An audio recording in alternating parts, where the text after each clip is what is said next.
Topic है trigonometric. 10th class की trigonometric पे हम लोग डिस्कस करेंगे। ट्रिग्नोमेट्रिक जिसको आपको लगता है कि बहुत टफ सब्जेक्ट है, मैं बता दूं कुछ भी टफ नहीं है, बस एक सही टाइमिंग की जरूरत है बस। और अगर मैं वादा करता हूं, अगर आपने मेरे अकॉर्डिंग बहुत कम मैं टाइम लूंगा और उतना कम टाइम में आप मतलब मैं जैसे जैसे आपको इसके होमवर्क की डोज मैं जैसे जैसे दूंगा, आपको बस वैसे ही डोज लेना है, समझ। अब देखिए, अगर कोई डॉक्टर आपको मेडिसिन दवा देता है, वो फायदा तभी करता है जब उसके टाइम के अकॉर्डिंग उसको आप खाओगे, और अगर आप टाइम से उसको नहीं खा रहे हो तो फिर वो आपको फायदा नहीं करेगी। ठीक वैसे ही देखिए, ट्रिग्नोमेट्रिक कहां से स्टार्ट होती है? ये स्टार्ट होती है एक राइट एंगल ट्रायंगल से स्टार्ट होती है। इस तरीके से एक राइट एंगल ट्रायंगल होगा आपका ऐसे, और ये आपका 90 डिग्री एंगल हो गया। सपोज ए बी एंड सी। मैं आपको बता दूं, जो साइड 90 डिग्री एंगल के अपोजिट होती है सबसे लॉन्गेस्ट होती है। एक बात याद रखो, सबसे लॉन्गेस्ट होती है। और सेकंड बात यह है कि उसी को जो है हम हाइपोटेन्यूस भी कहते हैं। ठीक है, तो ये जो साइड आपकी है ये हाइपोटेन्यूस, ठीक है। तो ये जो साइड है आपकी क्या होगी? हाइपोटेन्यूस होगी। ठीक है, अब जो सेकेंड साइड है वो दो बचती है, एक परपेंडिकुलर और एक बेस। तो हम ये कैसे क्लियर करेंगे कि कौन सी बेस है और कौन सी परपेंडिकुलर है? देखो, अब मैं आपको बता दूं, मैक्सिमम आप लोगों में मिस्टेक ये रहती है कि आप लोगों ने मैक्सिमम क्या कर रखा है, जो स्टैंड वर्टिकल आपको दिखती है हमेशा उसी को आप क्या कहते हैं, उसी को आप परपेंडिकुलर समझते हैं, मानते हैं। लेकिन समझना होगा, चीजें बदल भी जाती हैं। अगर आपने जो एंगल ले रखा है, इस एंगल को अगर आप मेजरमेंट कर रहे हैं इस एंगल को, तो जस्ट एंगल के अपोजिट जो साइड होगी वही आपकी होगी परपेंडिकुलर। ये आपकी है परपेंडिकुलर, ठीक है। और उसके बाद में हाइपोटेन्यूस परपेंडिकुलर को छोड़ करके जो आपकी बचेगी वो कौन सी हो जाएगी? वो आपकी बेस होगी। एक बात ये समझिए, ठीक ऐसा ही एक और मैं ट्रायंगल बनाता हूं, ठीक ऐसा ही। दोनों को डिफरेंस को आपको समझना है। ये देखिए, मैंने इसको नाम दिया P Q and R, P Q and R, this 90 degree angle. तो आप समझ चुके हैं कि 90 डिग्री के जो अपोजिट होती है, एक तो सबसे लॉन्गेस्ट होती है और उसी का नाम क्या होता है? हाइपोटेन्यूस होता है। तो मैं यहां सिंबल लिख ले रहा हूं, ये H फॉर हाइपोटेन्यूस। और अब देखो, मैं अब क्या करूं, अभी मैंने क्या किया था, इस एंगल को मेजरमेंट किया था, लेकिन अब इसको नहीं कर रहे, मैं इस एंगल को यहां से मेजरमेंट करेंगे। तो फिर अब परपेंडिकुलर कौन सा होगा? तो अब याद रखना, अब ये परपेंडिकुलर नहीं और जस्ट इसके अपोजिट ये जो साइड है ये आपकी होगी परपेंडिकुलर। ये ध्यान रखना, ये बहुत जरूरी है, इसी में मिस्टेक होती परपेंडिकुलर।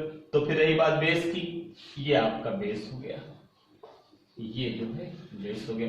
तो आप यहां से एक बात समझ लो, जिस एंगल को आप मेजरमेंट कर रहे होंगे ऑलवेज उसी के अपोजिट जो भी साइड होगी वही आपकी क्या होगी?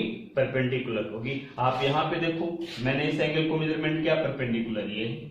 यहां पे देखो, इसको मैंने परपेंडिकुलर मेजरमेंट किया, तो फिर सॉरी इस वाले एंगल को मैंने मेजरमेंट किया, तो परपेंडिकुलर कौन सी होगी? ये जस्ट इसके अपोजिट। और जो हाइपोटेन्यूस है वो फिक्स रहती है, वो नहीं चेंज होती। चेंज होती हैं सिर्फ बेस और परपेंडिकुलर ही चेंज होती हैं, और वो उनके एंगल के अकॉर्डिंग आप समझोगे कि कौन सी परपेंडिकुलर होगी, कौन सी बेस होगी। तो अभी तो ये समझना था यहाँ पे एंगल के बारे में, ठीक है। अब देखो, मैं इसको रफ कर रहा हूं। तो अब क्या करते हैं हम लोग, इस ट्रायंगल के जो साइड जो हैं उनके जो रेशियो हैं उनको हम फाइंड करेंगे। कैसे फाइंड करना है वो समझ। देखिए, इसका जो रेशियो फाइंड करते हैं उसके लिए एक फार्मूला आपके पास है, कहते हैं पाकिस्तान भूखा प्यासा और हिंदुस्तान हरा भरा। पी से पाकिस्तान, बी से भूखा, पी से प्यासा, एच से हिंदुस्तान, एच से भरा, बी से हरा, बी से भरा। ठीक है, तो जो फर्स्ट आप देख रहे हैं, फर्स्ट वाला ये जो रेशियो आप देख रहे हैं, ये रेशियो होता है आपका साइन थीटा का, साइन थीटा। जो सेकंड आप रेशियो देखेंगे ये वाला, ये रेशियो किसका होगा, कॉस थीटा का। जो आप ये रेशियो देख रहे हैं, ये रेशियो किसका होगा, टेन थीटा का। मतलब ये कि अगर मुझे क्या करना हो, साइन थीटा मुझे फाइंड करना पड़ेगा, इसको लर्न रखना पड़ेगा कि साइन थीटा जो होता है क्या होता है, परपेंडिकुलर अपॉन हाइपोटेन्यूज। इस P का मतलब परपेंडिकुलर, H का means hypotenuse, perpendicular upon hypotenuse. आप चेक करो परपेंडिकुलर साइड कौन सी है, परपेंडिकुलर BC अपॉन हाइपोटेन्यूज कौन सा है, AC। आप ऐसे भी लिख सकते हो इस तरीके से। फिर सेकंड आपका कौन सा होता है, कॉस थीटा।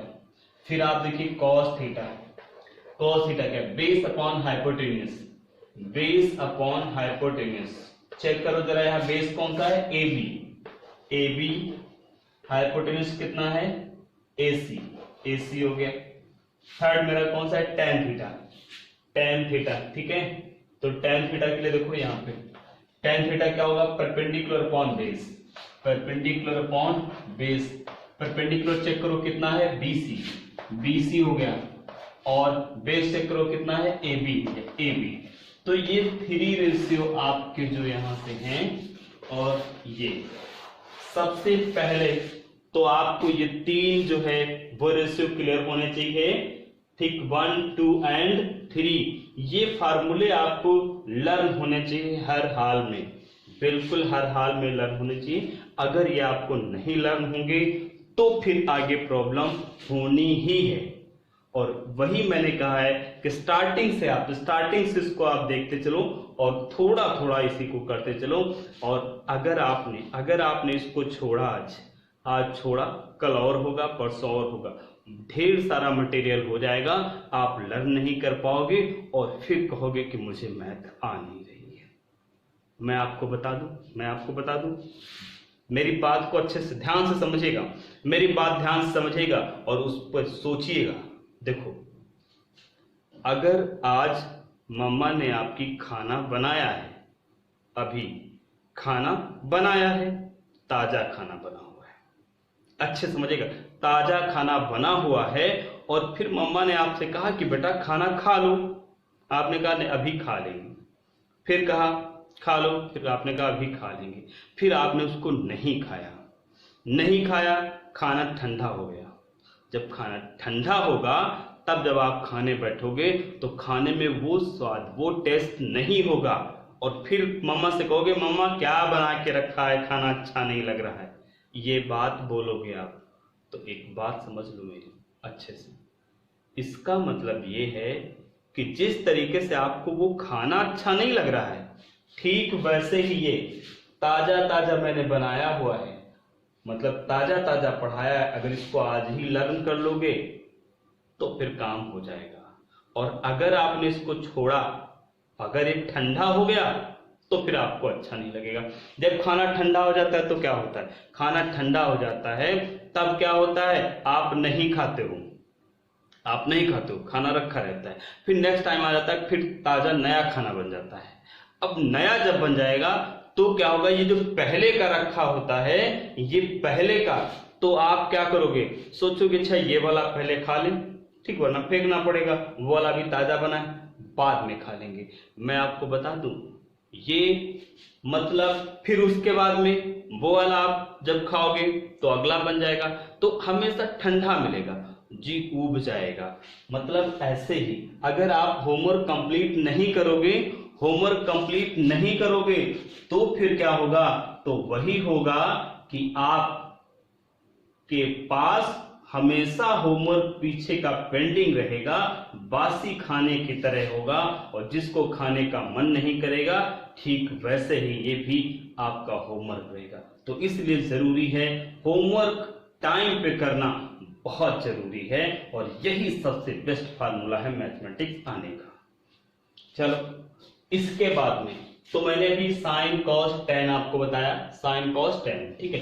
उसके बाद में इसके बाद में अगर हम बात करेंगे तो इन्हीं के इनवर्स होते हैं जो आपके कौन होगा, जैसे आपने ये साइन थीटा आपने बोला कि परपेंडिकुलर अपॉन हाइपोटेनस होता है, तो इसी साइन का इनवर्स होता है, वो होता है आपका cosec theta, just opposite hypotenuse upon perpendicular. Second cos theta था आपका, कॉस थीटा आपका होता है बेस अपॉन हाइपोटेनस, तो इसका जो अपोजिट होगा वो आपका होगा सेक थीटा, जो आपका होगा हाइपोटेनस अपॉन बेस। लर्न रखना है आपको ये सारी चीजें।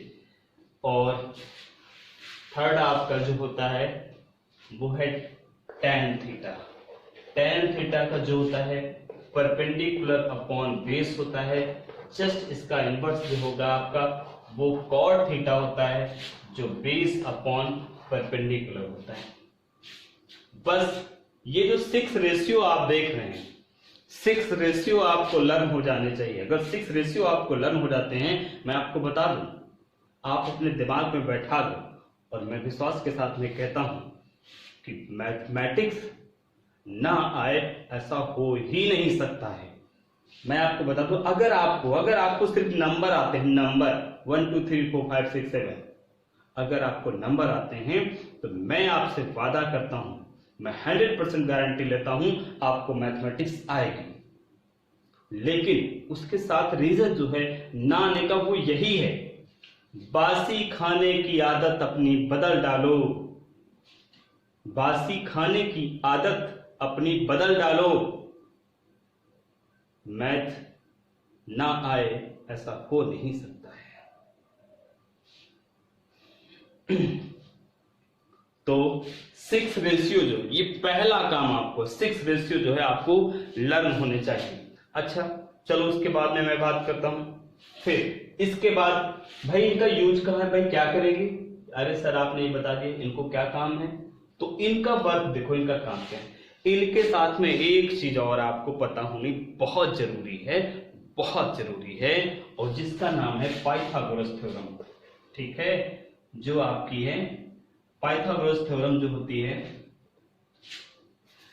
वो क्या होती है, वो होता है पाइथागोरस थ्योरम भी राइट एंगल ट्रायंगल में होता है, और जो साइड होती है इनका एक रिलेशन होता है, उस रिलेशन को ही पाइथागोरस थ्योरम करते हैं, क्योंकि पाइथागोरस मैथमेटिशियन साइंटिस्ट थे, उन्होंने उसको दिया था, तो इसी वजह से हम उन्हीं के नाम से जानते हैं। तो पाइथागोरस थ्योरम वो आपको आना बहुत जरूरी है, क्योंकि वो 3 साइड्स का राइट एंगल की जो 3 साइड्स होती है उनका एक रिलेशन है। और क्या रिलेशन है, रिलेशन ये है कि हाइपोटेन्यूज का स्क्वायर वन साइड, बेस का स्क्वायर प्लस परपेंडिकुलर स्क्वायर, ठीक है। ये आपकी पाइथागोरस थ्योरम है, इसको आना बहुत जरूरी है। इससे क्या फायदे मिलते हैं, इससे ये फायदे मिलते हैं कि कभी भी कोई राइट एंगल ट्रायंगल है अगर, और राइट एंगल ट्रायंगल में आपको 2 साइड अगर क्लियर हैं, तो थर्ड साइड इस थ्योरम से आप फाइंड कर सकते हो, इस थ्योरम से थर्ड साइड फाइंड कर सकते हो। वो कैसे फाइंड करना है देखो मैं बता रहा हूं आपको, अभी देखिए।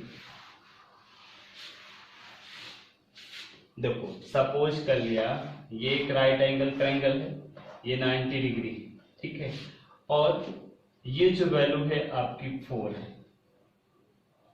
4, और ये 3 ले लिया, देखो। और इस एंगल को आप देख लीजिए ABC, तो यहां पे क्या है, यहां पे ये है कि देखो भैया एंगल के जस्ट अपोजिट आप देखोगे परपेंडिकुलर हो गया, राइट एंगल ट्रायंगल के जस्ट अपोजिट लॉन्ग साइड ये हाइपोटेन्यूज हो गई, ये तो ये आपका परपेंडिकुलर हो गया और ये आपका बेस हो गया। अब आपको हाइपोटेन्यूज फाइंड करना है, क्या करो, इस रिलेशन में सारी वैल्यू पुट करो। जरा देखो यहां से बेस इक्वल कितना है 4 है, परपेंडिकुलर इक्वल कितना है 3 है, आप इस रिलेशन पुट करो, देखो h स्क्वायर लिख लो, ये हाइपोटेन्यूज हो गया, बेस के प्लेस पे वैल्यू पुट करो 4r स्क्वायर और परपेंडिकुलर के प्लेस पे कितना 3r स्क्वायर, आप सॉल्व करोगे 16 प्लस 9 और ये 25 हो गया 25, तो ये h स्क्वायर हो गया 25, लेकिन मुझे तो ओनली हाइपोटेन्यूज है ना, स्क्वायर नहीं चाहिए, तो आप जैसे स्क्वायर यहां से हटाओगे तो इधर रूट लग जाएगा और इसका रूट सॉल्व करोगे तो वैल्यू कितनी आएगी 5 आएगी, देखो हाइपोटेन्यूज फाइंड होगी। तो इस पाइथागोरस जो थ्योरम है उसका हम यूज यहां पे करते हैं राइट एंगल ट्रायंगल में, जब भी आपको टू साइड गिवन हो, थर्ड साइड फाइंड करनी हो तो हम राइट एंगल ट्रायंगल का ये जो पाइथागोरस थ्योरम है उसका यूज करेंगे। अच्छा चलो थोड़ा सा क्वेश्चन को बदलते हैं, सपोज करो जैसे ये मेरा दे दिया गया 13,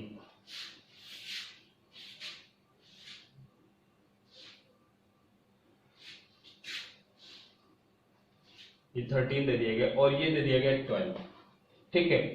मुझसे पूछा गया कि बीसी फाइंड करो, परपेंडिकुलर फाइंड आउट करना, देखो अब फिर इसको देखो, अब इसको मैं रफ कर रहा हूं, उसके बाद में चलो चेक करो, राइट एंगल की अपोजिट जस्ट होती लॉन्गेस्ट साइड हाइपोटेन्यूज होता है, इसका मतलब ये हाइपोटेन्यूज कितना है 13। अच्छा उसके बाद में हाइपोटेन्यूज के बाद में फिर आप देखिए यहाँ पे जो एंगल गिवन है उसके just opposite side of perpendicular है, इसका मतलब परपेंडिकुलर तो मुझे फाइंड आउट करना है, और फिर आपका बेस गिवन है, बेस मैं यहाँ लिख देता हूँ, परपेंडिकुलर फाइंड आउट करना है and base equal to the 12। चलो रिलेशन क्या होता है पाइथागोरस थ्योरम का, आप लिख लीजिए, ये होता है आपका hypotenuse of square base square plus perpendicular square.